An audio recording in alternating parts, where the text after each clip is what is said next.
Yeah.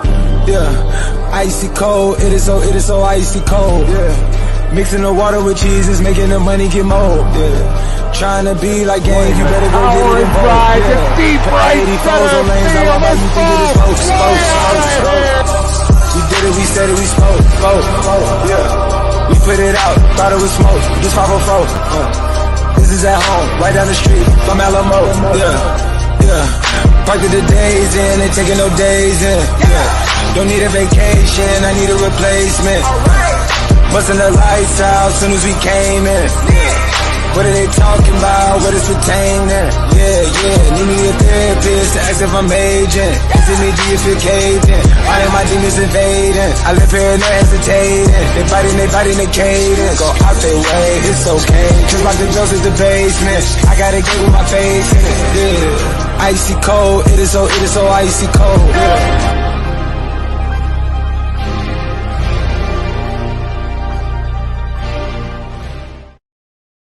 What is happening, everybody? Happy Monday night. Happy Labor Day to you and yours. Welcome to an all-new edition of Chips and Dish here on the AATSN, the AAT Sports Network, which is also AAT Birds, but I want to say AATSN because it's important to say. I am joined on this wonderful holiday by my very good friend in the retirement cover band community, Mr. Matt Templin. What's up, buddy? What is up, man? Happy retirement.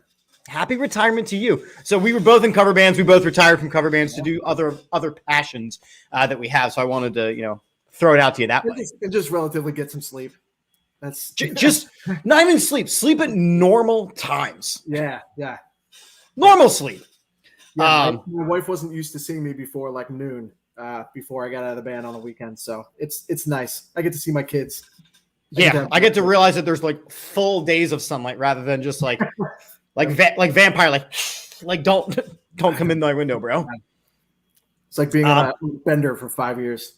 That's it. It was just nonstop. So I'm excited you're joining me tonight. I'm excited to have you on. It is Eagles kickoff week. Kickoff week. It's been a long off season. I am excited. To talk some Philadelphia Eagles with you because when we sat here last, we were not discussing happy times. No. You know what's funny is the last time you had me on, it was still cold out. I was wearing a hoodie. I feel like I'm like Michael Bublé. I come out of retirement, come out of hibernation to talk Eagles. Like that's it. Man. The other sports teams are so miserable. It's I have to focus on just the Eagles. And they are. They are. And limit the pain, man. That's what I've learned getting older. Shout out to Bird Gang 31. I was on his show last night. It was a lot of fun. Another positive friend in the podcasting world. So what's up? Let me pay some bills real quick. Let me do the thing because we have a lot of fantastic sponsors here at AATSN. All of the links obviously are in the bio, so make sure you're checking it out. Obviously, subscribe Facebook, Twitter, YouTube, all that good stuff. Let us know when you go. We'll let you know when we go live if you subscribe. Statement games, fun, free twist on fantasy sports. Check it. Oddsjam.com. Use the arbitrage calculator to not lose money for all my gamblers up in here. The aatbirds.com/shop. A ton of new great designs. I'll show you some of them where you can get your AAT Birds /AATSN swag. 99jersey.com. Check it out. AAT Birds 20 for the 20% discount at checkout. We are sponsored by La Terrain Luxury Watches. Use the code AATBirds at checkout for 10% off. And Matt Templin's favorite, Manscaped.com. Saving my partner of AAT Birds. Love it. I know it's your favorite, and you can use the code AATBirds for 20% off and free shipping at checkout because your balls will thank you. Dude, I love their commercials, man. I love everything that they're giving to you guys and these scripts. It's great. Oh my God. If you guys haven't checked it out, I'm not paid by Manscaped. I have no real affiliation with AATSN, but man, I'm telling you, I did it. I loved it. Just make sure you read the instructions. That's all. They've got a lot of great stuff. You definitely have to check it out. And I have to record a new commercial tomorrow. So look for a new commercial dropping this week because, now it's September. So I have to talk about, first off, the back to school one, which is really weird because I'm a teacher. And they use phrases like the phrase valedictorian. It's after 9 o'clock, so I can say that. Love it. And then just September related fall things. So make sure you are checking them out. And plus, Mr. Templin, sir, what would you like to promote? Because you have a fantastic business that I am a huge fan of. Yeah. So we, I now that I'm retired, hold on, wait. Let me give you your full. Hang on. Oh. Okay, go. Look at that. That's a good thing. I tricked it up a little bit today. Well, listen. Now that I'm retired, we started doing some custom helmets here through Templates. You can check us out at Templates or at Templates_custom_ helmets on IGI. Check us out. If you guys are looking for something for your man cave, let me know. Hit me up. I'll hit you up with a cost. You know, we try to fit it within your budget. You can do anything you want. It can be Eagles, Steelers, Chargers, any team that you can think of except for the Cowboys. No Cowboys. No Cowboys. Hell yeah. Say that again. Yeah. Say it again. It's my number one rule. No Cowboys. But yeah, hit us up. Check us out. Hit me up on Twitter directly at TempDaddy, and I'll point you in the right direction. Yeah, and those links are also in the bio for both Matt and Matt's business. So make sure you're checking them out. Yes, my wife chiming in. The scripts are gold. And in fact, my friends, you get to actually see the misses tonight. We're going to explain later on what's going to be happening. But the misses is going to be a part of our show for the next couple of months because it's football season, y'all. It's football season. Amen. And Matt, I know the Phils win on a Monday. So again, it holds true. On Mondays, Philadelphia sports teams do well, and it has to be simply because Chips and Dish is on the air. It had nothing to do with me today, except for the fact that they dominated.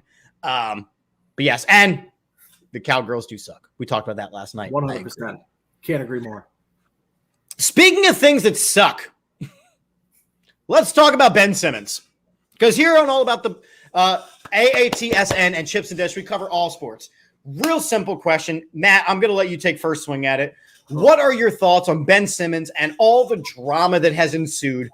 Can he come back, or is he about to go the way of Carson Wentz and Nolan Patrick and all the other, they were mean to me, Philadelphia sports athletes?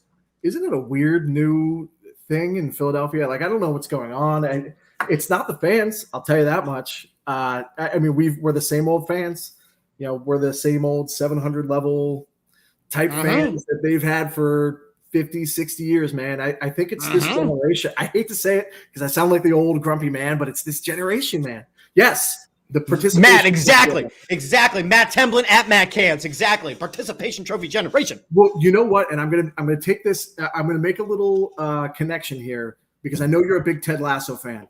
I am a Ted Lasso fan. I look forward to my Friday nights. I look forward to Ted Lasso. And the first thing I thought of when spoiler alert for anybody who hasn't seen this week's, but Nathan becomes kind of the wonder kid, right? Through social media, people are propping him up, and you can see that it builds him up. He builds confidence, but then once people start giving him grief, he becomes this complete asshole, right? And I think that's what we're seeing now with these athletes like Ben Simmons, like Rager, even to a lesser extent, like Carson Wentz. They're in these little tiny markets, like Ben Simmons came from, like, Australia at one point. He came from Australia, played at LSU. Everything that he did in college was all about making the money and moving on to the NBA and being Mr. Primetime LA. Well, and Wentz came from North Dakota, Rager's at TCU. All these guys are propped up on this pedestal year after year from probably middle school all the way through college. And then they get into a huge market like Philadelphia or New York, and it eats them alive when they get criticism. And I think that's what we're seeing now. And I think it's a lot more relevant to these guys because of social media. Yes. You know, when we were growing up, like, Seth Joyner didn't have to deal with Twitter, right? Or Eric Allen didn't have to deal with Twitter. Allen Iverson didn't have to deal with Twitter. And I think that's what we're seeing. I think we're seeing a new breed of athlete that just can't handle the pressure because I think they're exposed more. I think what it also is, and just another name to kind of add to that list, and Rhys Hoskins, right? I love Rhys Hoskins, but he's somebody who's like, well, the media needs to chill out. Like, you have to report both ways, and I agree with him. But you don't exactly get a lot of credentials when you played for Sacramento State. Right. He played for Sacramento State. He was a 5th-round draft pick. I need athletes to be tougher. And the other thing is, like, sitting here with social media, with Facebook, with Twitter, with Instagram, we have this as humans, a false sense of a megaphone where we believe, and I'm guilty of it too, because again, I run a sports podcast with my own damn name in it. Yeah. We believe that everybody wants to hear our opinions. Yeah. And if they do, great. And if they don't, that's okay too.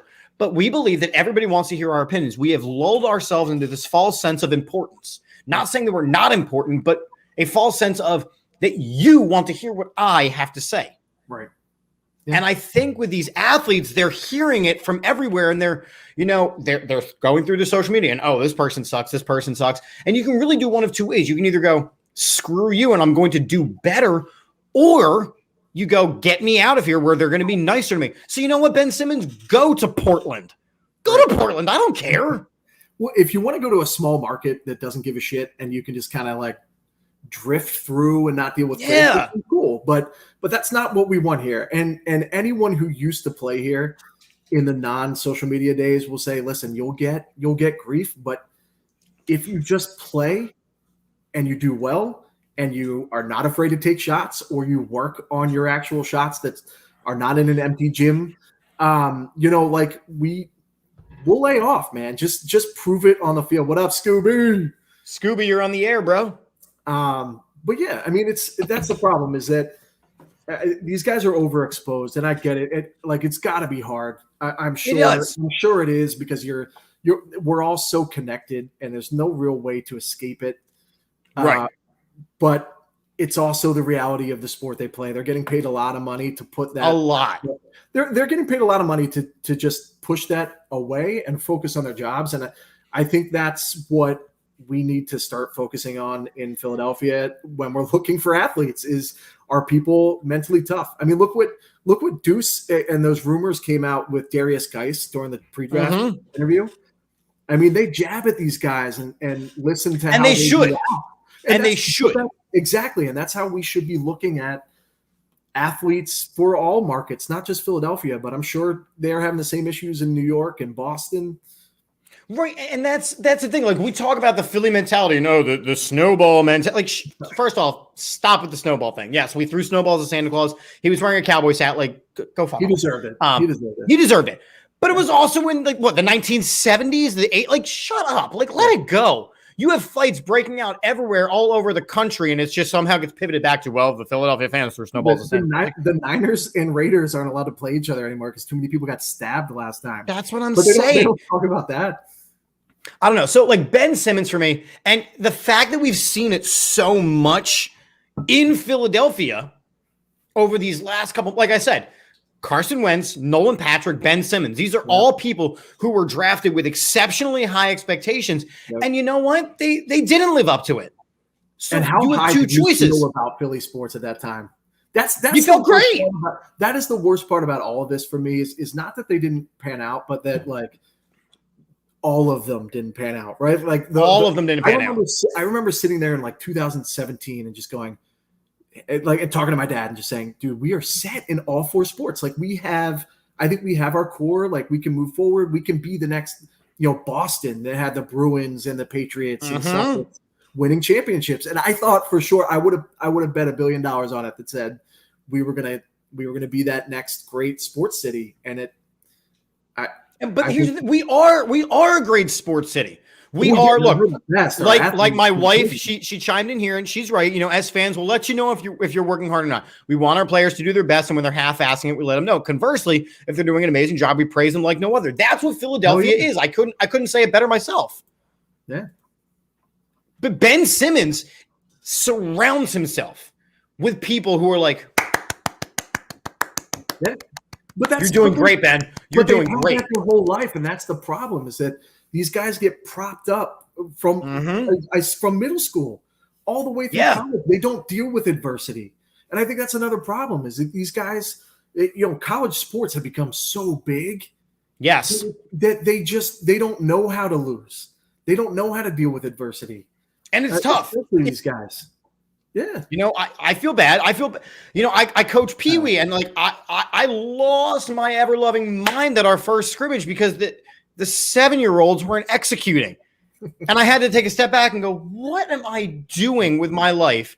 You pull a Trent I am Dilfer. having veins pop out right now. You pulled a Trent Dilfer and I spiked my hat. Hey, did you kick some dirt too, like an umpire? I didn't. It was a turf field, so I didn't get the opportunity. But my own kid is running at quarterback, and he goes the wrong way and just stands there and loses 15 yards on a quarterback keeper. And I take my hat and I spiked it down. I'm like, what am I doing in my life here? I'm like, someone else has got to come call the offense. Like, I got to calm down. Passion, man. It's passion. It is a passion, but it was also a little scary at the time. But I'm at least committed to it. Ben Simmons standing in a gym, taking jump shots against an absolute scrubs and going into the media and going, well, I would like out. I want out of Phillies. Then fine. Cool. Go. Yeah. Go. Good riddance, man. And unfortunately, I feel the way with Wentz, dude. It breaks my heart. I thought Wentz was the man, dude. I spent way too much money on an authentic Wentz jersey because I was like, this guy's going to be it for the next 15 years. And it's you know how big of a Wentz fan I am. And you were huge, and I noticed how he's not behind you anymore. Well, yeah, he's been replaced by Jeremiah Trotter because you can't. That's a safe pick, by the way. That is, it is. But it breaks my heart, man, because now I can't stand him. And it's the same thing. It's the same thing with Ben Simmons. I went from loving the dude to absolutely hating him because he's not tough. When Kobe Bryant on draft night says Ben Simmons is going to regret not developing a jump shot at the end of his career, he called that when he got drafted. He said he's got to, well, so what? He's got to be in the gym at like 5 a.m.? Nah, 3 a.m. Like, Kobe Bryant's calling you out. You don't get more LA than Kobe Bryant. But meanwhile, he's like, look at my car. Look at my bottle of wine from LeBron. Look, I'm getting a haircut. Look, I'm in a gym shooting with my buddies. Oh, I made this three-pointer. I'm so like, dude, you refuse to do it in a game. You absolutely refuse to do it in a game. I am not dealing with regular season Ben. First off-season Ben Simmons, he looks like he's working hard, but I'm not going to be fooled for a third straight year by this. Regular season Ben Simmons, he'll put up some numbers and, get himself some value. And then playoff Ben Simmons disappears like a meerkat. Dude.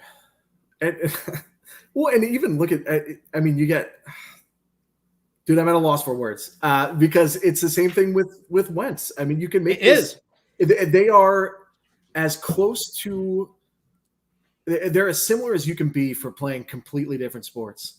And it's kind of crazy because people are going to look at it and be like, oh, to your point, Philly fans, they're too tough. Okay, we are. No, it's the athletes are too soft. And that's my issue. 100%. Philadelphia is a city that loves sports, that will give you every bit of passion. But if you won't take a layup that even I could have made, like in that playoff game, I could have made that shot. I would not have passed up that shot. Yeah. But you go, well, why are you guys all being mean to me?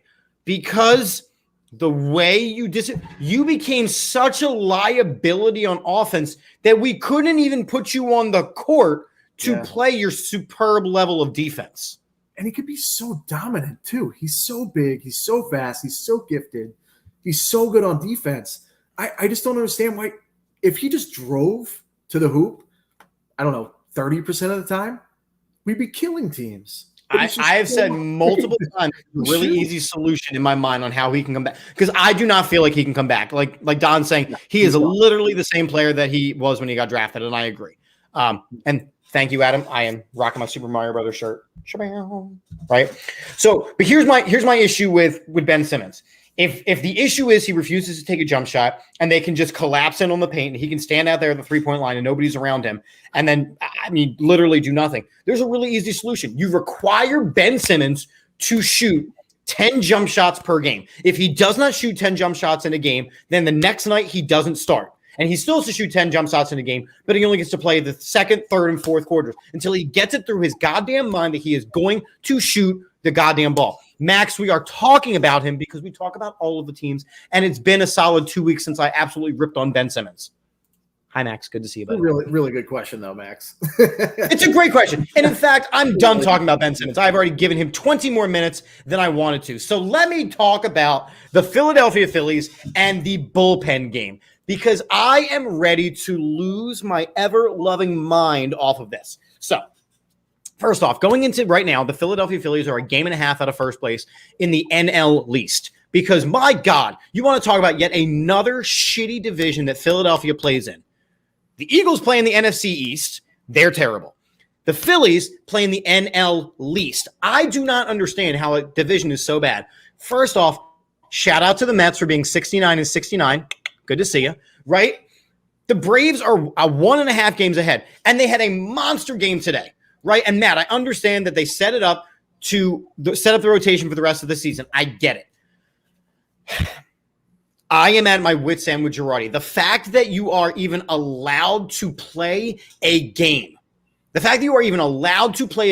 where you pitch 9 relief pitchers, the game takes 4.5 hours to play, 9 relief pitchers, and you leave, you're lucky. You are lucky that Zach Wheeler went out and pitched the way he did, although they pulled him after 6 innings. He was absolutely dominant, and they pulled him after 6 innings. Why? To give the Phillies bullpen a rest? Nah.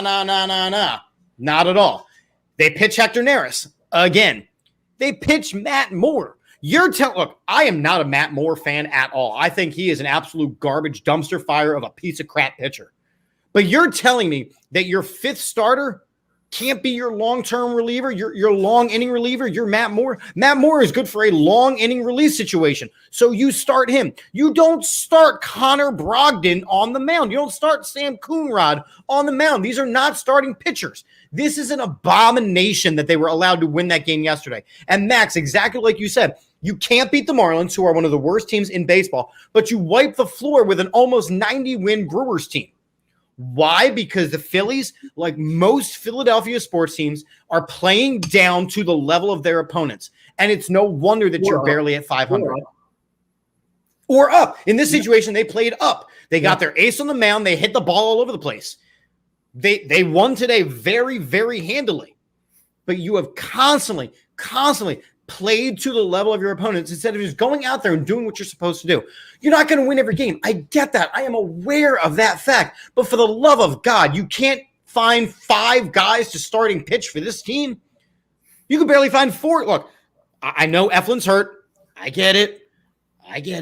But you got Wheeler, every other start Nola, right? You've got Gibson, who's pitching very well. He was a steal. And then who are your other 2? Ranger Suarez, who has been pitching very well, but they keep pulling him early. So the night before the bullpen game, you pull Ranger Suarez because his arm was a little sore. Again, he's a pitcher. I get it. But before a bullpen game, first off, the phrase bullpen game was stupid. It was stupid. Ricky Batalico during the postgame yesterday looked like he wanted to have an absolute aneurysm. He said they didn't deserve to win this game. They shouldn't be allowed to run this game. The fact that Major League Baseball wants to speed up the game and this was allowed to happen is an abomination. And I agree. Now, that being said, they're a game and a half out of first place. I'm really cool with that. Just wild. So wild. Well, you know what? We take for granted those days where we had the 4/8, man. Yes. We took it for granted. I know I did. I don't know if everybody I did, but I sat there and I was like, hey, these guys are fun to watch. And R2C2. Dude, it was awesome. And I miss those days so much where we had 3, 4, sometimes 5 pitchers that could go out there and pitch 8 to 9 innings. Yes. We didn't even need a bullpen. We know that baseball has changed. Like, and we've said this on this show and any other show I've been on. We know that it's no longer typically your starter goes 7. Then you've got your middle reliever, your setup guy, and then your closer. Like, who is the Phillies closer? Because Hector Neris comes in sometimes. Ian Kennedy comes in sometimes. Who is the closer? Well, Matt Moore came in today. And this has been an issue for 3 years now, at minimum. I mean, it's like the Eagles every year is that we just every one of our teams has a deficiency that we go 5 seasons, 10 seasons not addressing. And I don't understand it. I don't understand. It's been the bullpen for this team. But you would think that you should collect as many starting caliber pitchers as you possibly can. Yeah, I'd rather beat a team 3-0 than 12-11. Right, exactly. And look, but I wanted, because the 11-0 is not consistent, right? You do not consistently get 11 runs out of, first off, any offense, but especially this offense. You're lucky to scrape 2 or 3. So you need to have consistent starting pitching. And then after that, you need to have 2 to 3 consistent bullpen guys that are able to go out. This whole, well, he threw 26 pitches tonight, he can't go tomorrow. Shut the hell up. Go out and pitch. You threw 26 pitches. You can go out and pitch. You can go out and pitch. If you were telling me you were going to pay me a cool $1 million to go out and pitch an inning a night, bro, I don't care if it's 50 pitches. I don't care. I mean, if it's 50 pitches, I'm probably not making $1 million in an inning. Let's call it like it is. Max, we're going to talk about analytics tonight because it has to deal with my picks for the week. And yes, we did win in 2008 because we have 4 guys you can rely on night in, night out. And when we needed a closer, Lidge was the guy. Exactly. And yes, like Matt Can says, we can't draft or develop. And we have had many high draft picks that have been wrong draft picks. And Adam, I know everybody on my show knows my love of the fullback. I want the fullback. Just like in baseball, you don't have the closer anymore. You don't have the setup guy. You don't have the lefty specialist. You just have guys. You just have guys. You have guys that can pitch. Football needs the fullback back. Personal opinion. Dude, Mike Allstott has to be, and we'll get into this some other time. Yeah. Mike Allstott might be my favorite non-Eagles player of all time. Just throwing it out there for anybody. Yeah. Wanted to know. Mike Allstott made Madden's cover and then disappeared off the face of the earth. That's Peyton Absolutely. Hillis. What's that? Peyton Hillis, brother. Yeah. Wow, Mike Allstott. Peyton Hillis too. Peyton Hillis too. On the cover of Madden? I believe so. Oh. I know Peyton Hillis was. That's how much I actually confused the two. The 2 white fullback running backs. Yeah. And the fullback is why Peterson. Exactly. You need to have somebody back there who can block. And that's why I like the fact that the Eagles are, keeping Jack Stoll, at least for the time being, because they had him lining up at some fullback. So we might see some fullback. This season. So let me ask you this, because you have mentioned that you are kind of a casual Phillies watcher at this point. Now that we're getting into September, October of it all, you're casually getting it back into it. But do the Phillies want to win? That's the unfortunate part, is I think they do want to win. I just don't think that the owners have put enough thought and effort into it. They said they were going to spend stupid money a couple years ago. They brought in Harper, they brought in Real Muto, but they know for a fact that they need pitching. You can't look at that team and say we don't need pitching. No one is that dumb. It's just that they didn't feel like they needed to address it. I think they thought that their offense was going to be able to compensate for their deficiencies, and I think they bet wrong. I mean, obviously they bet wrong, but if you just brought in 1, 2, maybe 3 more guys that could pitch. The Buccaneers edition, that's where he was. I knew I'd seen it. Way. I knew I'd seen it somewhere. Wow, you just blew my mind. But yeah, I mean, I think if they had spent a little bit more time, effort, and money into finding 1 or 2 more pitchers, they'd be in a much better position. But the right pitchers, Chase Anderson and Matt Moore, were never going to be good pitchers in this rotation. So the top 3 guys were what they were, and then you relied on 2 guys that were not good pitchers. But isn't this the same thing we say about every Philly sport? Again, every Philly sport. It's like, yeah, well, the complaint about Wentz was that we did put weapons around him. Yes, but they weren't the right weapons. It was J.J. Arcega-Whiteside. It was Dillard, who looks like he can't block. But this is a constant problem that we have with management in all of our franchises, is that they do the right thing. They just don't do it well. They're just not Ever. finding the right people ever. And even if you bring in some of these guys, you have to develop them. Look, Gabe Kapler is having success out in San Francisco. Why? Because it's a different mentality out there. If you come to Philadelphia, you have to be ready to obviously take the heat, which I don't think Girardi is, even though he coached in New York. Yeah. But he already had all the pieces with him. He had surefire Hall of Famers. He doesn't have that here. So he actually has to manage this ball club. And a lot of the choices that he makes are the wrong choices. And I don't know how to fix that. I truly feel, and I've kind of been on this bandwagon now for a couple weeks, that if where the Phillies are right now, if the Phillies do not make the playoffs this season, I think you have to have a conversation about firing Joe Girardi. Now, I also think he's going to get one more season no matter what. But I think if with this lineup, your Bryce Harpers and your Hoskins for most of the seasons, and players like Torreyes coming out of nowhere, Didi Gregorius playing where he's playing, Gene Segura playing above his level. I mean, I think that if he doesn't make the playoffs, you have to have a conversation about firing him. There's now the comments.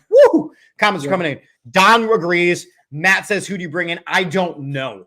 That's part of the thing. I don't know. And Max, I don't know. I don't know who you bring in. Doug Peterson. He's out there. Sure, Doug Peterson, right? Philly. And my wife's saying from the other room he's going to get one more season. And I think he will. I just don't know if he should. But I think if you fire Girardi, you also have to fire the GM.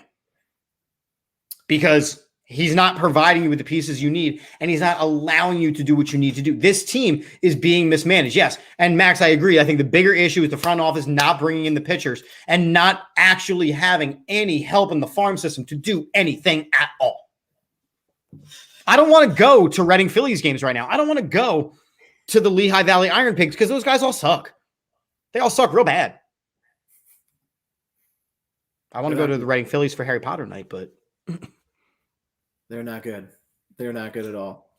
What about the guy the Phillies hired who said that the farm system for Philly is great for pitching? No.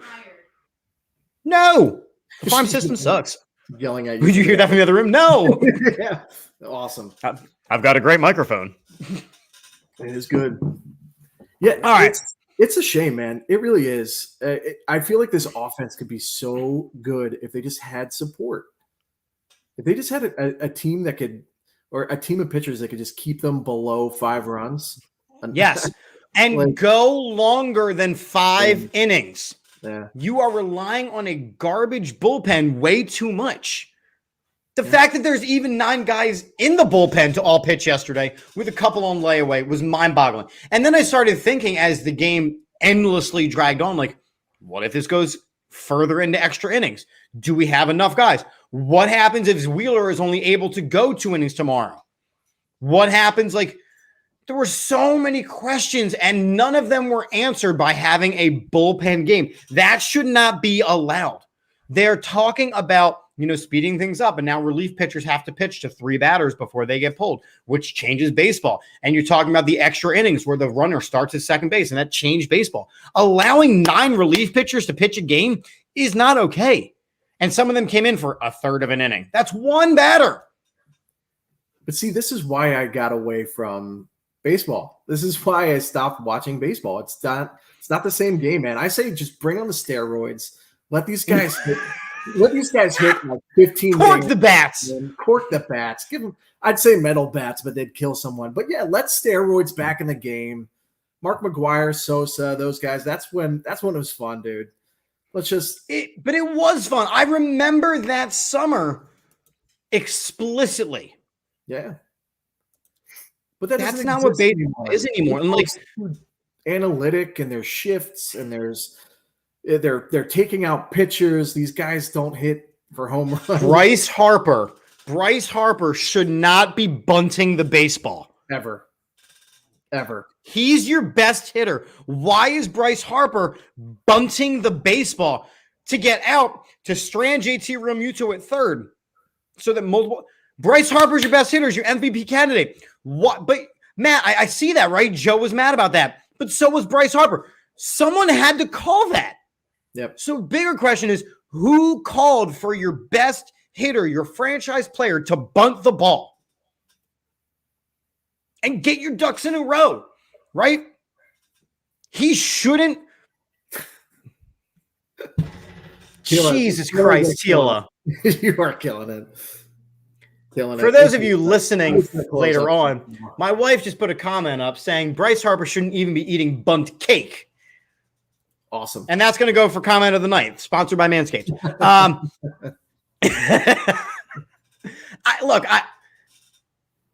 There is no lie. There is no lie. I want this Phillies team to do well, but I think the other issue is you looked at that, and they said this last night at the postgame. You look at Miami, there is absolutely no passion in that stadium. There was so many open seats. It was not. You have to provide your own excitement.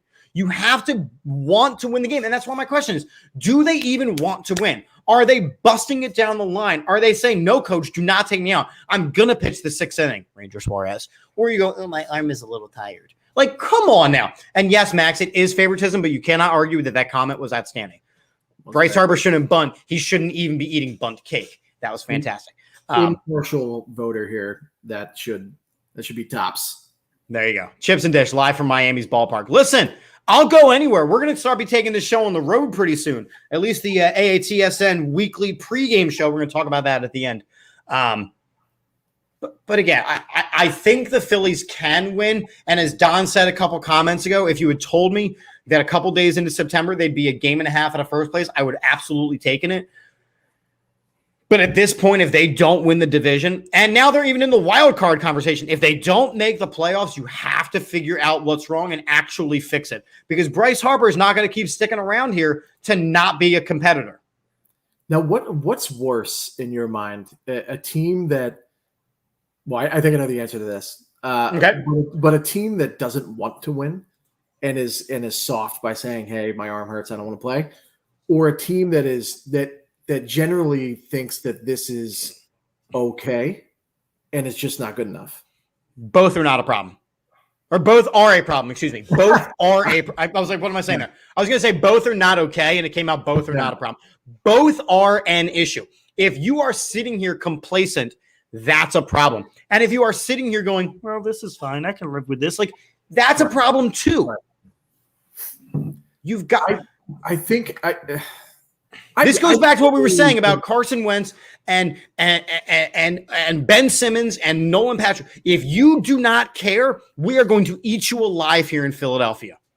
But that's it. The difference between the Phillies and the other and these other teams is that it's not the stars that are blowing it. It's the role players in baseball and in this particular league now that can make the difference. It's your bullpen. It's your pitching. That's why the Yankees aren't very good this year. They're the bullpen can make or break your team. And it doesn't matter. Yeah, and we've seen that for seasons now. We've seen it for 20 years. We've seen it ever since 2009. We've seen it for seasons now, and it's funny that Matt, can't you put this comment up, because I'm pretty sure you put this exact comment up at the end of the Eagles season last year. Right? I think that winning the division puts a Band-Aid on the problems. I still want to win it, but the similarities here are eerie. I did.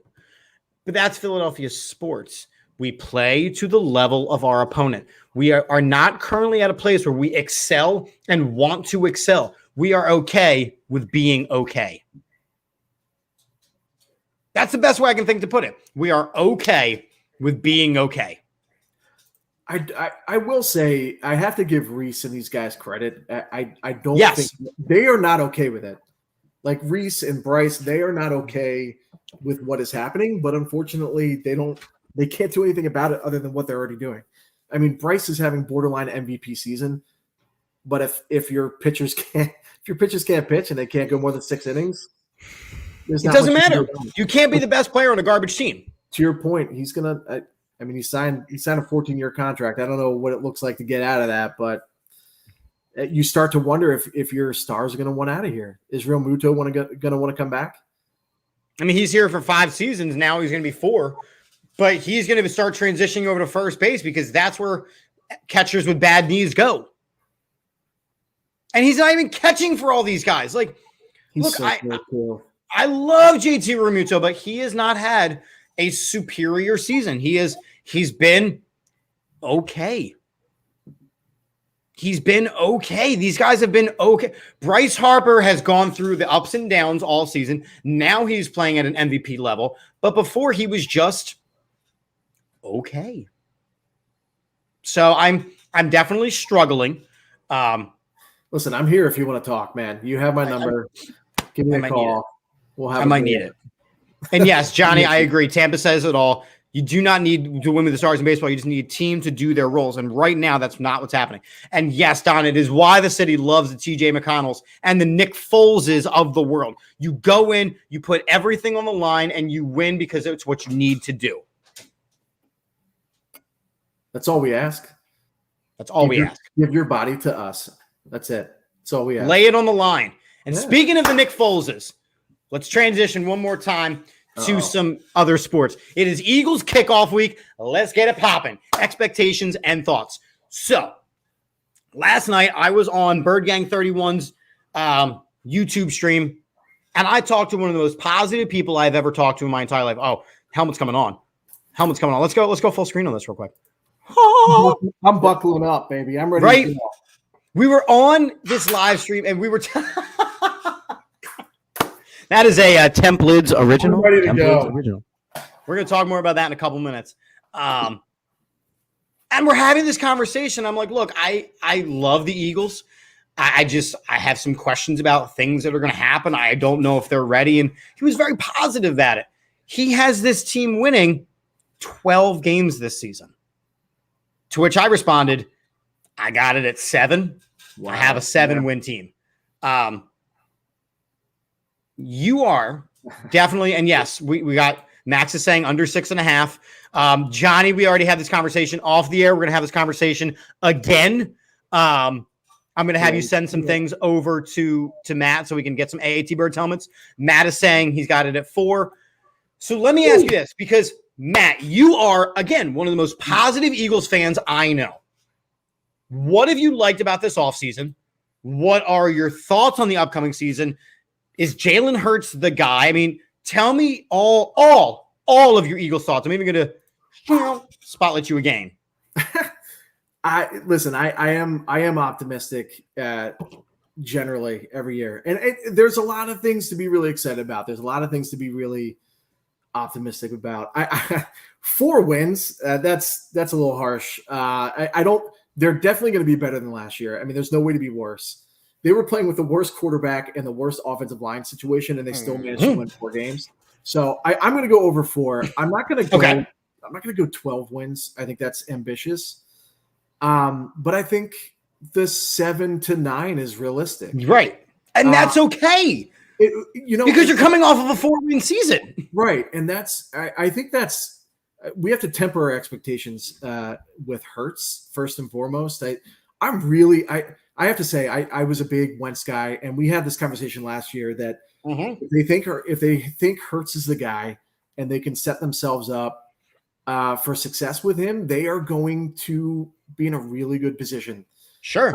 And I think that's what I'm most excited about. And I think that's what most people are excited about is Hurts. If Hurts can prove that he's the guy and everything that he's doing up until now says that he is, right. He's walking the walk. He's talking the talk, at least from a practice standpoint. We haven't really seen him in games, but his teammates love him. He was just voted a captain today. Right. That's pretty wild, man. That's big. That is big. That's big. Considering the media's perspective of the whole offseason was how many ways can we ask if Deshaun Watson should be a Philadelphia Eagle? And Jalen Hurts just went, I'm ecstatic that it's not. I am ecstatic that it's not. Yeah, I was real upset about that. But Jalen Hurts is sitting here going, I'm QB1 until they tell me otherwise. Like, my job is to go out there to compete. Hell yeah. My job is to go out there and compete. But like Matt says, until the team plays, I have nothing to go off of. They showed us nothing. They played nobody during – we're healthy, which is great, but we have nothing. So all we have is what they put on paper last season. Yes, but for the sickos that follow practice coverage like myself, there's some really positive things that are coming out of these dual practices, and you're seeing this around the league, that is a much more important evaluator to some of these coaches, especially Sirianni, which we've seen than games, because you're being put in strenuous positions. You're going against these guys in live reps over and over and over again. And you're seeing starters versus starters. You're not seeing ones versus threes, right? So the way you got to look at it is quarterback, you can't get worse, right? The running back room looks really exciting. The wide receivers are young, and if Devontae Smith is who we think he is, we might have, knock on wood, another Justin Jefferson, right? Which would be great. Again, same thing. He's saying all the right things, but that'd be great. But the other thing you have to look at from last season, and this is where I start to get more positive than most people, is that by having a bad season, by having so many combinations and injuries with the offensive line specifically, you now have legitimate depth with starting experience, right? You have a Herbig, you have Brendan Toth, you have is it Brendan Toth? Toth, yeah. I forget his name. I'm not high on. I am not high on him. Or Toth. It's Toth. Toth. I'm not super high on him, but I respect him and his path, and we can talk about that another time. But yes, exactly. You have this depth. The Matt Pryor experiment is over, but you have depth, and you have legitimate experience on the offensive line, which is the second most important thing behind your quarterback. Right? And then you look at the defensive line, which everybody's saying is exceptional this year. Sweat is ready for his breakout season. Barnett, I think so. For the first time in 4 years. And by all accounts, his training camp would be much more talked about if it wasn't for the breakout of Sweat. Hargrave is finally healthy and ready and used to the 4-3, which is something I brought up last year, is that he was a 3-4 nose tackle, getting used to a one gap scheme, right? Brandon Graham's still here. Fletcher Cox is going to have less double teams because of Hargrave.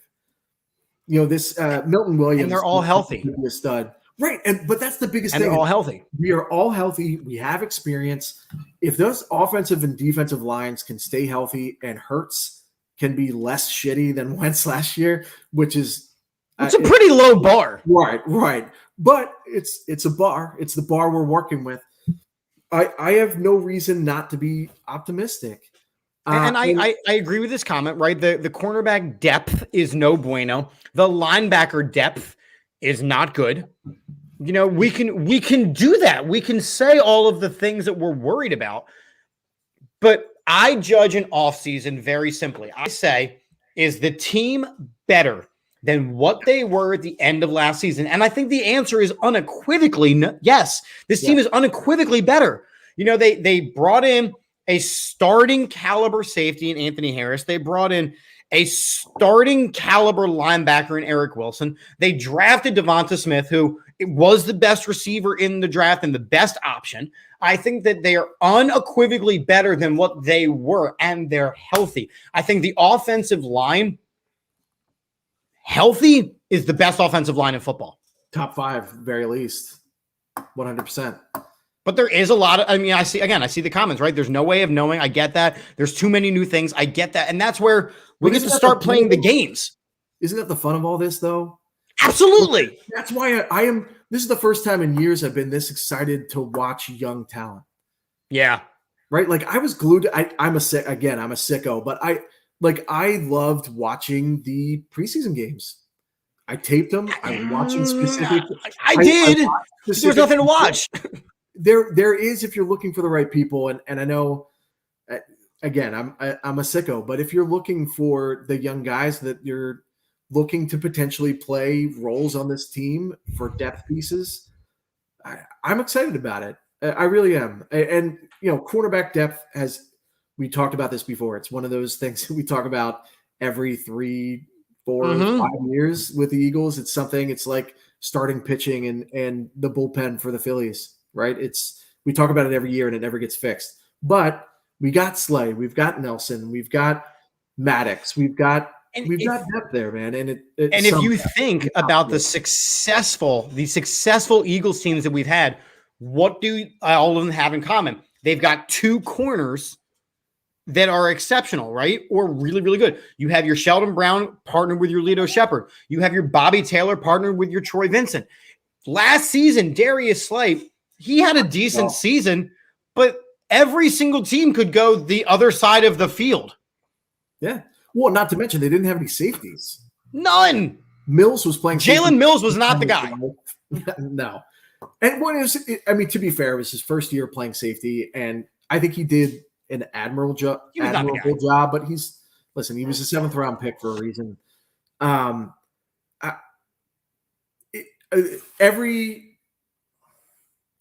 are two ways you can look at it, right? With cornerback and the defensive line, they are very symbiotic positions, right? If you can get home to the quarterback, the cornerback isn't as important. But if you have cornerbacks that can hold their own for an extra second and allow that defensive line to get to your quarterback, then you got something, right? Absolutely. And you've got Slay and Nelson as legitimate starting quarterbacks and a defensive line that looks like it's going to be pretty fierce. I'm less concerned about linebackers.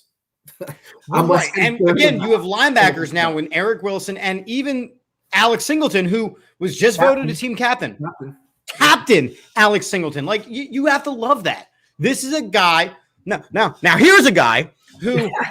But is he not like the quintessential Philly athlete, though? He's perfect. He's perfect. He is the perfect Philly linebacker. He's the perfect Philly linebacker. And we want to talk about just a great human being. He has a sister who has Down syndrome, so he does so much with the Special Olympics that it's like my heart melts every time he posts anything on Twitter. Like I would be honored to interview Alex Singleton, having nothing to do with football, just talking about everything that he does as a human being.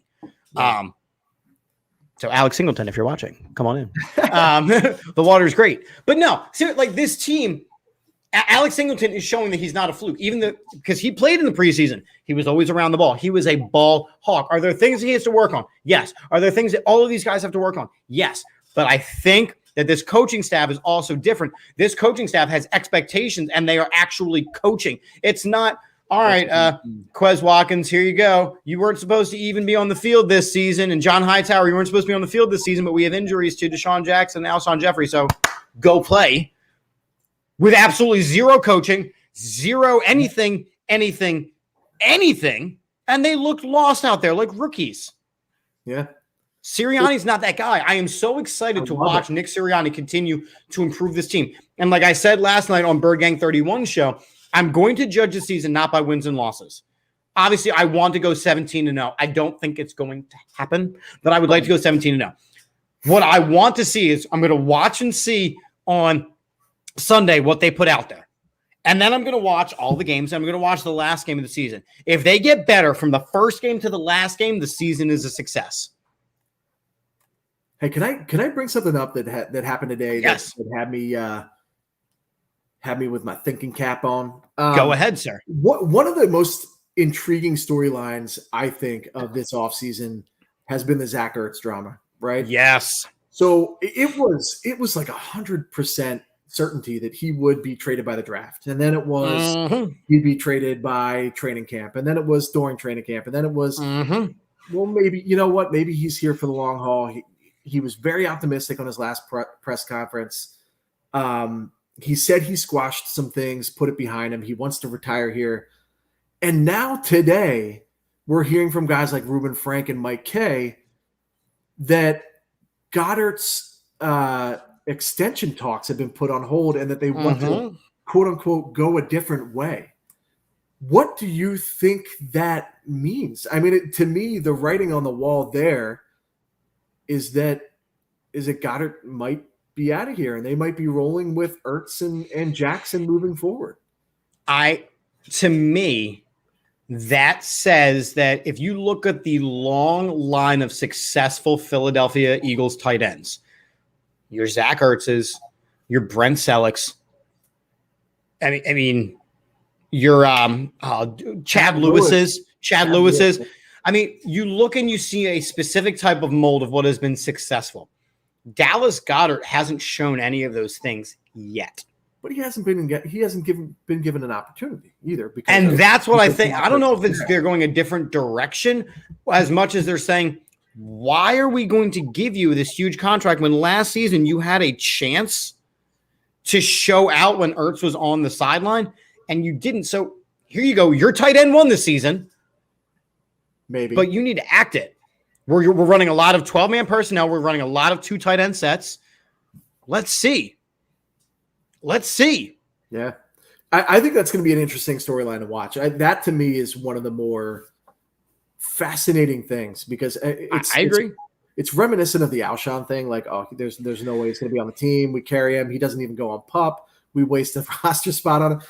Obviously, this is different because it's Zach Ertz. He's a much better player. He's much more revered, much higher. He's revered. loved. He's loved. So I think it's a different situation, but it's this one to me is probably the most fascinating.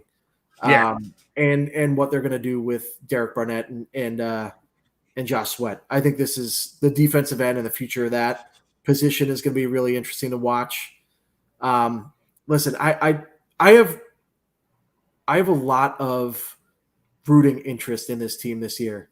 Sure. And it's the most interested I've been in a team for multiple different reasons, but I'm optimistic about the youth and the coaching and what they can bring out. I really do think they could be, I think at their ceiling, they're a 10-win team. I think at their floor, they're probably a 6-win team, but I expect them to be somewhere in the middle there. I agree. Again, as Matt's saying here, there's a lot of dead money just floating around. Again, players who are playing for other teams, taking Eagles money. On paper, I say a 7-win team, but again, now they're going to play the games. They still have to play against all of the NFC East opponents, so there could be a ton of wins coming from there, or there could not. We're going to see. And with that, it is time to start a brand new segment here on Chips and Dish. And I'm gonna. You're still here, Matt, but I'm gonna squink you a little bit. It's all good. It is time. So for any of you that, and I'm gonna bring her into the frame here. I'm actually gonna give her the chair and everything. I know I'm fancy that way. For anybody that was lucky enough to watch our NCAA bracket selection special, you know that my wife, who is a very intelligent, very beautiful woman, likes to be a part of the sports stuff. And she watches the games and she asks the questions and she knows a lot of shit about sports. So we make our predictions and I base it off of, point guards and, for basketball and offenses and defenses and run defenses and analytics and all that stuff. And my wife likes to base a lot of her selection off of cheese, outfits, and where some of her favorite characters from television shows have come from. As Don said, it was gold. So this whole season, we have a prediction sheet that we're going to put up on the screen where we're going to predict the NFL weekly games. And we have reasons why we're picking these games. Mine are football based. My wife's are not.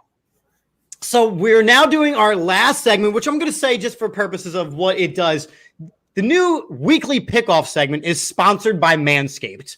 Because I can say things like that. So I would like to welcome you to the Chips and Mrs. Weekly Pickoff with Mrs. Chip for the Birds, Tila Kegi. And I know, Matt, my wife is usually right. Yeah. So she gets a headphone. She gets the chair. Which side? You have to stand on this side because I have to control the mouse over here. Oh, okay. I don't know if I did this right. You did. Can you hear people? Hi. All right. Oh, I can. Hi. How are I don't you? need to sit. Hi, I'm good. Hi, everyone. And watch the viewership go up. Great. There we go. So now the show gets good looking. So Matt, again, I gave you an assignment. I said that all right. So yeah, that works great. I said to Matt, I'm like, look, I'm going to have you pick a couple games you feel like. You're also going to tie break some of these games. Yeah. So I'm going to put this up on the screen and I'm going to show you my picks first. And we can't really see that. So let me zoom in a little bit so we can see just a skosh better. Let's go this. All right, that's good. We can rock with that. So the way it works, and obviously with this first week, we don't have a record yet because it's the first week of the season. So obviously the ones that are highlighted are my picks, and I will post these picks onto the Twitter so that there is visual and, tangible, touchable proof of these picks. What's that? The Twitter. The Twitter. What's on the line here? Are you getting to that or? So apparently, if you ask Johnny and you ask Jeff, if she beats me this season, she's going to be one of the new co-hosts of the AATSN Sports Network. Yeah, I'm going to be so great. So I kind of want to lose for obvious reasons. So we're going to go game by game. We'll see if we have some differences, and we'll look at the reasons. And again, if there are differences, Matt, you have to weigh in with your pick and your reason. And your reason and whose reasons are better for their pick. Buckle up. All right. So here we go. We have our first game. Starts Thursday night. We have the Bucs and the Cowboys. My reasoning that I am picking the Buccaneers. Like Mr. Phil, Chip gets thrown out like Mr. Phil tossing Jazz out of the house. Nice, Johnny. All right, so that's close runner-up for a second comment of the night. I say the biggest stage, Tom Brady with all of the starters back. This is an easy pick. The wife says Texas ain't it. Texas ain't it. Do you want to elaborate on that at all? I am not a fan of Texas. What else do you need to know there? Right now. Yeah. I feel like it's a really short conversation. Texas ain't it. Texas ain't it. All right. Next. So we move on. We agree. We agree. I mean, I hate the Cowboys, so let's call it like this. I would have gone with Cowboys suck, but Texas ain't it. Yeah, but I mean, they're problematic. So Texas is problematic. Seahawks and Colts. I have the Seahawks because the Colts have absolutely no clue at quarterback because we don't know if Carson's going to play. We don't know who his backups are. All his backups are hurt. Seahawks still have an explosive offense. So I have picked the Seahawks. The wife has picked the Seahawks because Carson Wentz, been there, done that. I mean, I feel like I'm accurate here. It doesn't matter who is going to be a backup for him or what's going to happen. We've walked this line before. We're done with this line. He's pointless. Goodbye. I'm sorry. I'm done. I'm done with him. Is there anything else to say? I was real with the second one. So far we're 2 for 2. We agree. There will be differences as we go on. Absolutely. Jaguars and Texans. I have the Jaguars. These are two terrible teams. At least Trevor Lawrence has been QB1 for more than 4 days, as they just announced the quarterback won over for the Texans. And I totally know who that is. So sure. You agree that it's the Jaguars because she had to, quote, picking between Florida and... I can do this. Excuse me. Thank you. So basically, if I had to pick between them, I would rather the entire field open up and like a Bane style and them get sucked through. But again, since I believe Texas is problematic, I'm pretty sure that I would prefer where Disney is to 1955. So again, Texas can kiss my ass. So go ahead. So far we're 3 for 3, which with the is same shocking. I haven't seen yours yet. I know, and I don't see yours until after I put my picks in. Tila is much better at this than you are. That's what I'm saying. I'm just saying. All right, hold on, wait. You can't read ahead yet. I shouldn't be showing the head part. I got to figure out a way to uncover it slowly, one by one. All right, Eagles, Falcons. We got to go this one. Sorry, we got to go Eagles, Falcons. I have the Eagles. Eagles have some studs on offense, and the Atlanta defense on paper is absolute garbage. Wife says I believe in the Eagles more than Chip does. It's true. I'm actually shocked that you picked them. Of course, I picked them because I don't go against the Eagles, even if I think they're going to lose, just because I think it's sacrilegious, and I'll take an L for them. But I really, I believe in the team so far. This, I like what I'm seeing, which is not a ton, but I like the vibe that I'm getting from them. And that has nothing to do with the analytics of the game at all. I just like them better. And I think that Zach Ertz being all in right now says a lot to me. So I'm here for the Eagles. I think the reason that we have some of the same picks right now is because we're both really intelligent people. And yes, Jason, I know that my wife is way smarter than me. But the reason why she beats me everything with the picks is because analytics don't work. I think analytically, and she thinks very differently. So.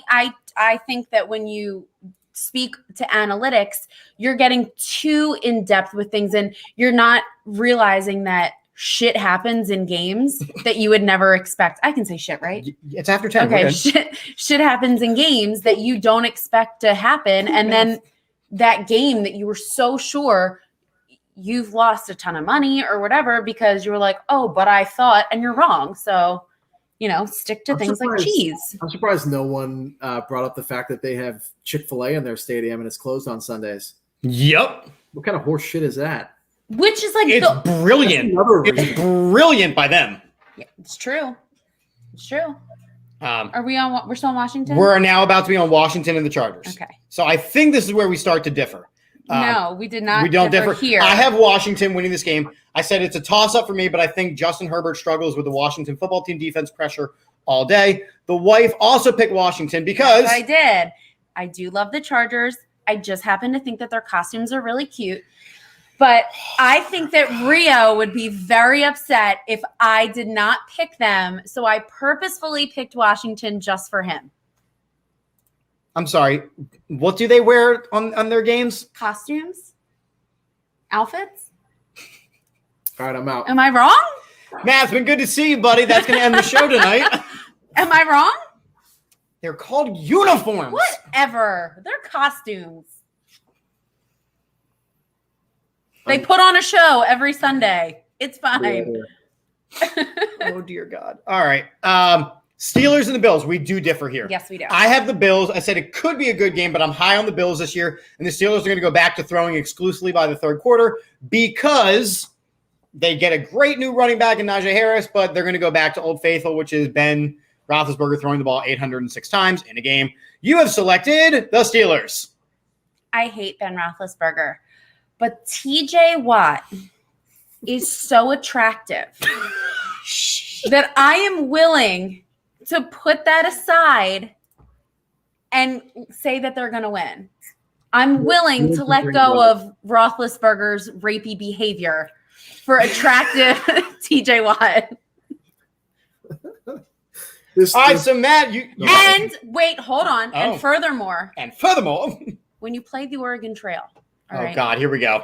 There are those buffalo, and you have to shoot them, and all of their logo makes me think of as dysentery on the Oregon Trail. I'm not wrong. I really feel like the Bills are going to lose.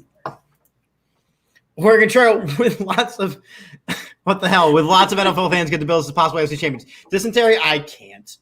But see, this is what I'm talking about. We're going to see. We're going to see. Matt, you have to weigh in here, man. This is your first weigh-in. Your official weigh-in here. Steelers or Bills in week 1 and why? This is a tough one.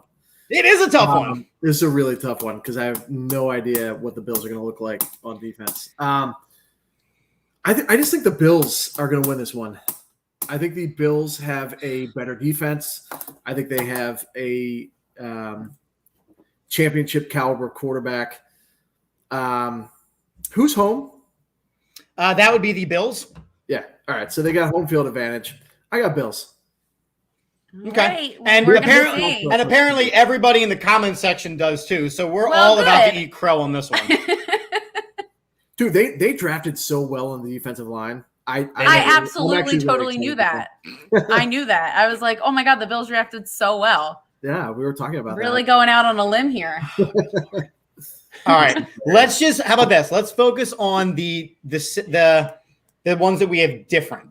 We're just going to focus on ones we have different to kind of speed this up a little bit so that we're not doing this until midnight. Although I would, but y'all got to go to work tomorrow. So let's focus on the ones that we have different. All right, well, let's just keep going then. All right, I got to do this one. That's true. All right, so we just did the Bills and the Steelers. So Niners and the Lions. I said the Lions are terrible and will be all season. Niners could be dangerous this season. So I have the 49ers. You have the 49ers. I do. I have no opinion on either one of these teams whatsoever. They mean nothing to me. However, if I had to pick one, they have the male of the species on their helmets, and it's really the women that are the hunters. So because of that, I feel like the Lions are going to lose. Okay. Vikings and Bengals. I said the Bengals have many good pieces, but not fixing their offensive line was a mistake. Joe Burrows is still going to die back there. Vikings win. You said the Bengals because Tigers are super cute. So, are they not cute?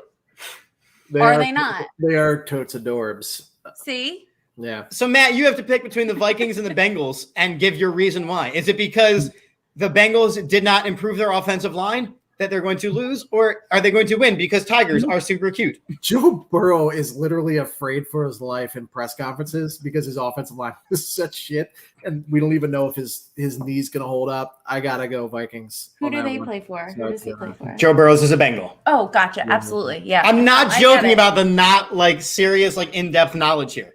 This is amazing. This is my new favorite segment. I would pay to watch this. I'm not even joking. I've paid How for much? How much? I've paid for worse, Chip. You know that. I know, Okay. but it's not showing on the screen, so we're still good. I got it. Until they rip your heads up. Yeah, this is a good segment. We may have to start doing this as like a special YouTube exclusive each week. Yep. I got opinions on a lot of you stuff. do got opinions. Yeah, this is my new favorite segment. All right. Let's keep it rocking and Go ahead. rolling here. We have next up the Jets and the Panthers. I have the Panthers because Darnold wants revenge and Wilson needs a few games to settle in. You have picked The Panthers. the Panthers because When this isn't West Side Story, and when you're a Jet, you're a mess. Love it.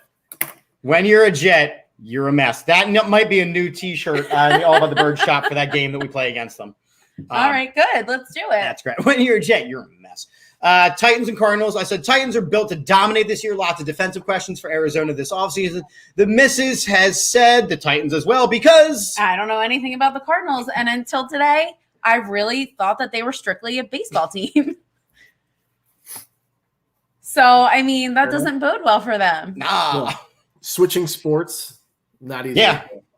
They are a baseball team. They am I are right? a baseball team. Okay. Yes, they are. Well, then their franchises need to get their shit together. It's great. Yeah, and yes, the Julio factor and the Tannehill factor, and I mean all those guys are great. The Derrick Henry factor, we get that, and apparently only one of them plays, baseball. Chiefs and Browns. I said this one is going to be ugly. The Chiefs are going to smack the first team they come across after losing the Super Bowl. Just happens to be Cleveland. Wife has picked the Chiefs as well. Because Big Red Walrus has my heart. Am I wrong? Okay, He does, and I love him. all right. I take it, respect it. And the Browns haven't put out any new well, not the Browns, but Baker Mayfield hasn't put out any new good commercials. So I can't get on his side if he's not doing those damn commercials. They are pretty solid commercials. I love the commercials. I was all in on him playing video games in the stadium, and I was all about that. When he Now- dropped his keys, I felt that. Oh my God, I man. felt that. I felt that. Right in my heart. No, and Nate, I agree. Don't sleep on the Browns, keeping it closer than you think. I understand that, but you have a pissed off Chiefs team. They're coming for blood. Mhm. And a much better offensive line. Well, they have an offensive line. They did not have an offensive line in the Super Bowl. So here's that. Dolphins and Patriots. I have the Dolphins. It's an upset pick. I don't like to pick against Bill Belichick, but the Dolphins are more put together as of right now. The missus picked The Dolphins. the Dolphins. I always go against Bill Belichick because he's a dick. and also, what are you doing? I'm going You back to look. scrolled We're back on up. the big screen. But you scrolled up. You just said that you hate Bill Belichick. Yeah, Continue. but that wasn't the whole reason. It was because the word patriot doesn't give me good feels these days. So I'm not all about it. But I do love the Dolphins, and the Dolphins are cute, and they were in Ace Ventura, and I love that still to this day. So I'll pick the Dolphins. Snowflake. That's what I'm saying. See? Snowflake. I feel that. They're going to win. Who And then I'm going to break out all of my Dolphins I picked gear. the Dolphins as well, but not because Finkel is Einhorn and Einhorn is Finkel. That would upset Bill Belichick very much. Can you imagine how pissed he would if the laces were not out? No, Woo! he'd kill somebody. He might. He killed Bring somebody. Hernandez back from the dead. Have him kill him. Oh, wow. That was a killer. That was a killer joke, dude. Was that too soon? Yeah, a little bit. Wow, you may have just murdered the rest of the audience. All right. Broncos and Giants. I got the Broncos. I said the Giants are not good. Teddy Bridgewater wants to hold on to his job, so he'll show out. Plus, a healthy defense is going to be dominant, having Von Miller back and everything. You picked. I also picked the Broncos. Sure, because. Horsies. Okay, so here's the thing, guys. I don't know if you know this or who knows this. You know what I'm going to say. Oh my God. They make blankets for horses that are cold. So, and Chip knows that I have many a time we have driven by when it gets colder outside and like the farms have their animals, and they have little blankets on them, and I have cried several times. So for that alone, and because fuck the Giants, but basically because of, is it the Giants? It is the Giants. Fuck them. And Broncos for sure, because they're horsies. There you go, Johnny. As Matt cries behind his microphone now. All right, moving on. Look it up. It's adorable. It is adorable. I promise. It's cute. All right, we got a couple more. Go. Packers and Saints. I said Jameis Winston is not beating a pissed off Aaron Rodgers. End of discussion. You have picked the Packers as well. Yes, I did. Because Now, hold on. Let me actually make it so we can see it here. I really like the Saints once upon a time. But since Drew Brees is gone, I like to stand by cheese. And look, okay, that Wisconsin, whatever, is it cheddar, Gouda? I'm not really sure, but it's cheese, and I'm here for it. So, nice brie. I'm here for it. So it's cheese, and it's the Packers. Okay, so we both picked the Packers. So what, we've differed on one? Two, I think. We've differed on two or one? We've differed on two. Right, Matt, because you've had to weigh in on two. Yeah. Yes. Go cheese. It's cheese. Go cheese. I'm right. Go cheese. You have to like All right. Goat cheese is good. Yeah. Plinky. All right, so two more. We got the Sunday night game. We got Yeah. the Sunday night game, which is Bears and Rams. I have the Rams. I said Stafford is a significant improvement at quarterback, and Andy Dalton is ready for Aaron Donald and Jalen Ramsey. You have picked the Rams because McVay. He's a stud. He's the only look. Women who don't watch football they should start because he's worth every single second of watching football. until they learn he's not over 6 foot. I don't care about until that. they learn he's like yay tall. I don't care about that. He looks like Dirk Bentley, and that in itself. Listen, I've seen some of your exes. I know you don't care about the height thing. You talking about my exes or hers? Hers. Rude but fair.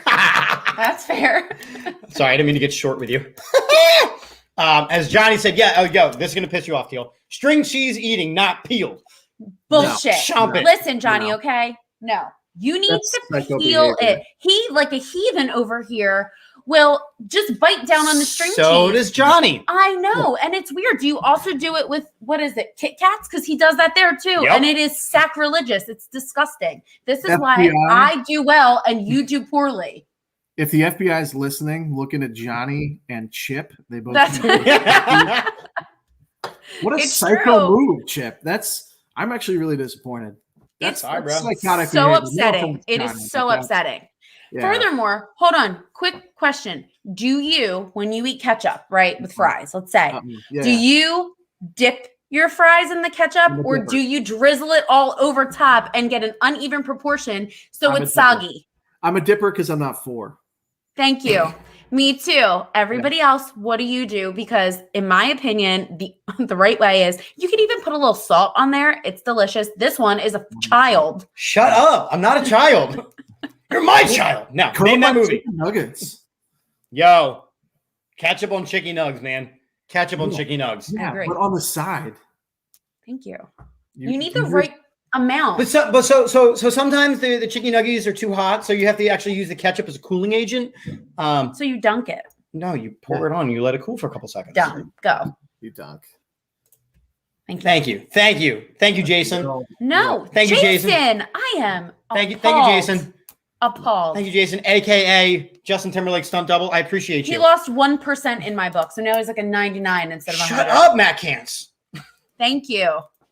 Go ahead. All right, we got one more. One Yes. more. Final one is Ravens and the Raiders. What's that? I said I'm like offended by this conversation. You're offending me with your food takes, Chip. See? Sorry, bro. Ravens are more put together, but this is not going to be a good game. This is going to be a terrible football game. The Ravens are all hurt, and Lamar Jackson ain't that great. The defense isn't the same. This is going to be a bad football game. It's going to be a bad start to Monday night. I got the Ravens. You also have the Ravens, though, because Their costumes give me the Halloween vibes, and it's time to get spooky. What? What? Is that wrong? It's time to get They're spooky. purple and black, and 'tis the season. And I don't like. And they're named after an Edgar Allan Poe poem. True. And the Raiders don't have cute costumes, and I really enjoy. I don't like the silver with the black. I think it looks cheesy. See, I love the silver and black. I do too. I don't like it. I do too. I think that something about it makes me feel like they just took a spray can and just started spraying things, and that upsets me. I'm here for the Ravens. What does this say? Ravens. Say. Yeah, I agree. We differed on two. Mm-hmm. So we differed on two. We also have to establish that if there is a tie, we just both get credited with a tie unless one of us predicts a tie. I am not predicting. I'm not predicting a tie this season. Here, in all seriousness, because I do watch a lot of football. It's too soon to tell with anything. The off season was a shit show, so you're going off of whatever. And even if I enjoy a team, I may not like their vibe or their I get that uniform. Hey! And by the way, your mom is a dipper. She wanted you to know. Your mom is watching. Hi, Mom. Hi, Mom. She's a dipper. Hi, Mom. Right, because my mom raised me correctly in an Italian household and not like a heathen. So for me, How she sleeps. I do. I a dipper. It's true. And I mean, honestly, it's too soon to tell with any of these things. There are so many people that, think that they know what's going to happen, or they're like really all in on their specific team. And then I appreciate that, but then they get really, really, I do like hockey. Yes. As a matter of fact, my mom is going to kill me for this. But once upon a time, my mom's boyfriend was a Flyers player. Yes. Back in the day, I was very young, and my mom used to date Tim Kerr. So I have a personal experience with the Flyers, and he's a wonderful man. And so I can get like street cred for that, right? I hope I do. Broad Street Bullies. They wear orange costumes. I'm not gonna be honest. all orange though. I like costume. I like costumes better than outfits. Yeah. See, thank you. Your mom is going to kill you, by the way. She is I'm gonna kill following me. the group chat, the family group chat. Mom is going to kill for sharing the stories. He was a wonderful, wonderful person. He really was. Yes, I know, Matt, and they're playing my other West Coast favorite team, the Seattle Kraken. I'm excited for them. Which is very cool. But I mean, what did he say? Look, Tim Kerr, what? Love Tim Kerr. Tim Kerr. He's a legend. Really cool guy. But yeah, of course I like hockey. I watch everything. I grew up watching sports. I was not one of those like girly girls. I always like sports.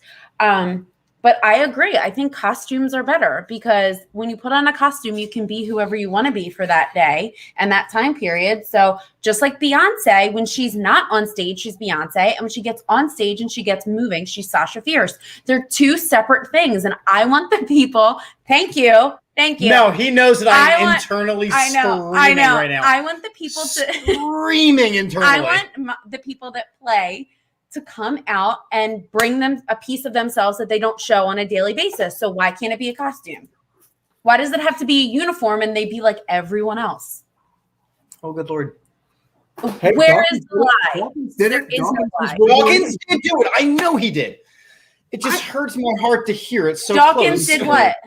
I'm sold. When he put on the helmet, he became a different human. See? He became the Wolverine. He became Sasha Fierce. No, he became a Wolverine. Okay, Wolverines. whatever. I know Dawkins is the greatest Eagle to have ever lived. But it's costume. Now. Thank you. It's costumes now. She actually sold me on this. Listen. Yeah. she makes you a point. No. Wolverine. It's good logic though. I want you to show up and be somebody else that day.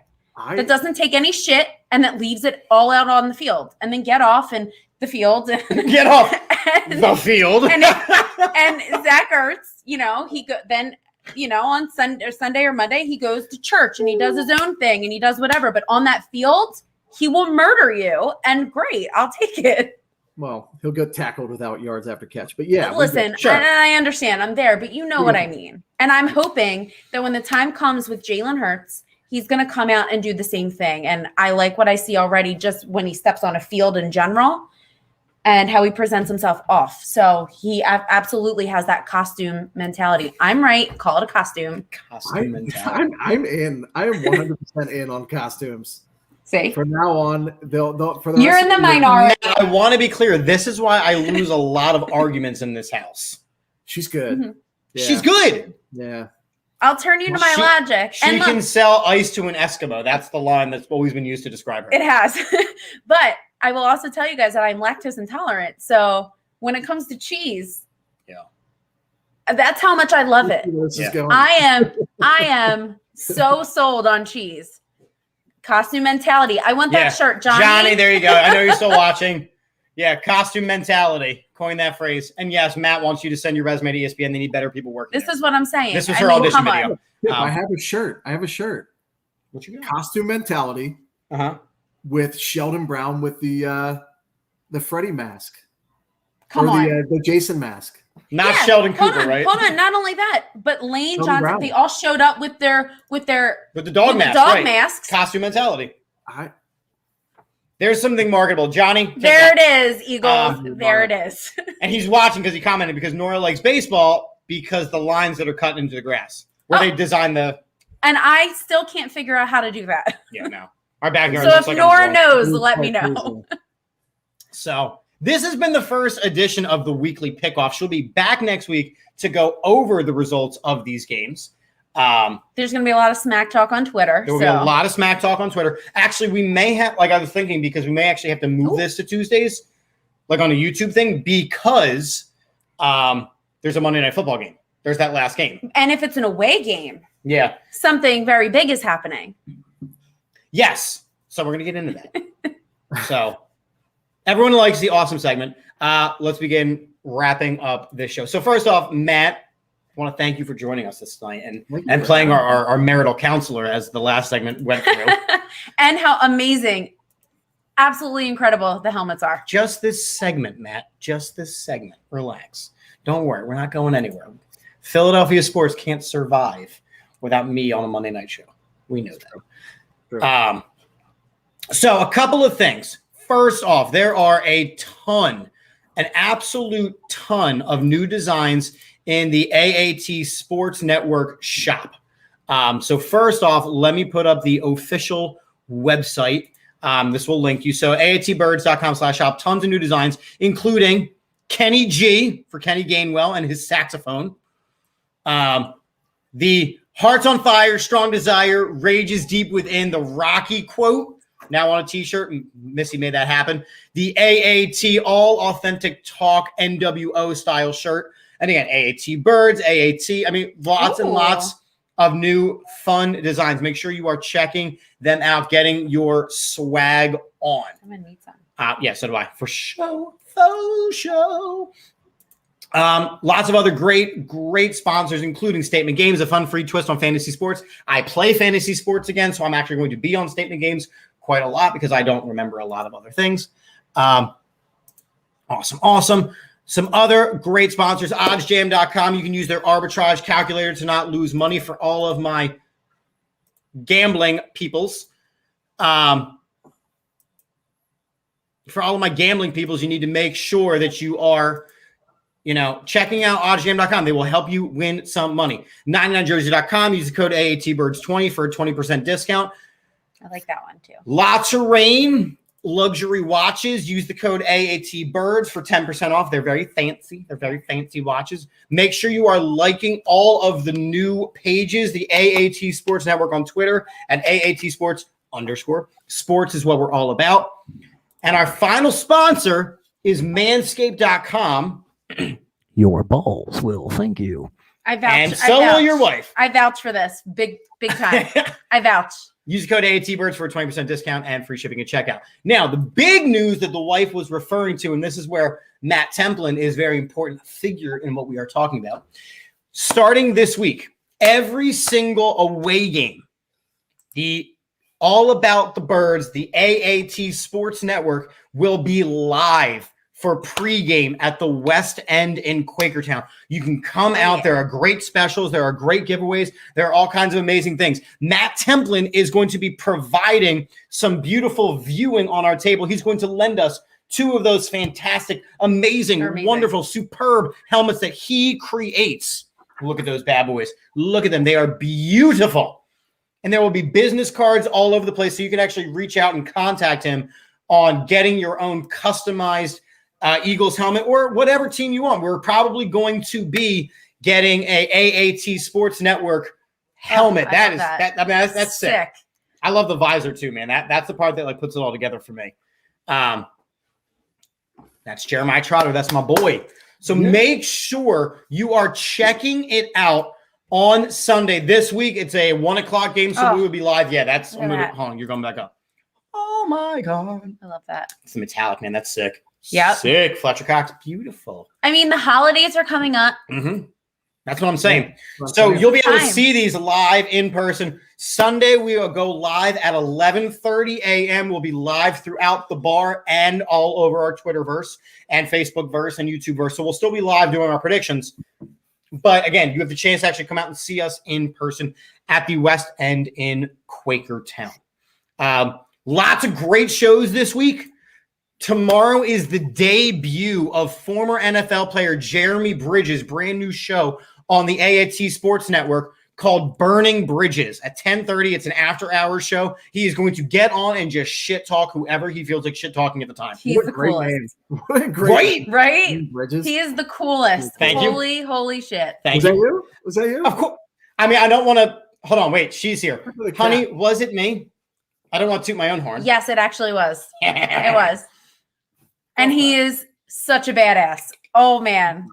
Yeah, he's a cool dude. I can't wait for him to light people up. So that's tomorrow night at 10:30. Wednesday night is our All About the Birds weekly report. We are going to do an eyes on the enemy kind of thing where we are bringing in an Atlanta Falcons podcaster so he can attempt to talk to us about how much his team's going to get the crap kicked out of him.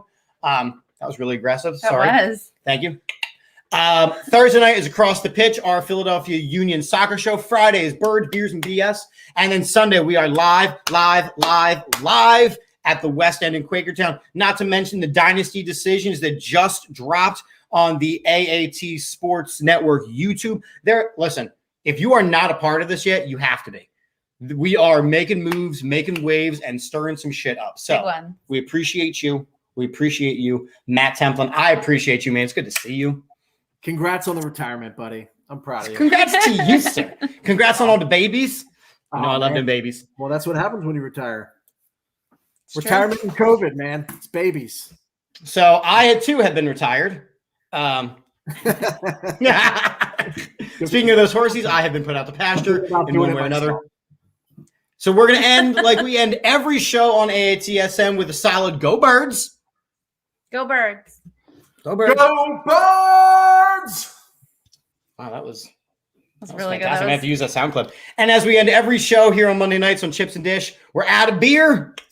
So we're out of here. Enjoy a commercial about your wieners. Attention, listeners across the galaxy, all the way from Australia to Houston. Do we have a pube problem? If so, our friends at Manscaped have cleared you for takeoff with their 4th generation and brand new Lawnmower 4.0. Kick your pubes to the next planet with the Performance Package 4.0. The orbits in your pants will feel like you're in zero gravity when you use the best tools for the job from the leaders in male grooming. Join the 2 million men worldwide who trust Manscaped and get your rocket ready for takeoff by going to manscaped.com for 20% off and free shipping with the code AATBirds. Ready for an out-of-world experience, fellas?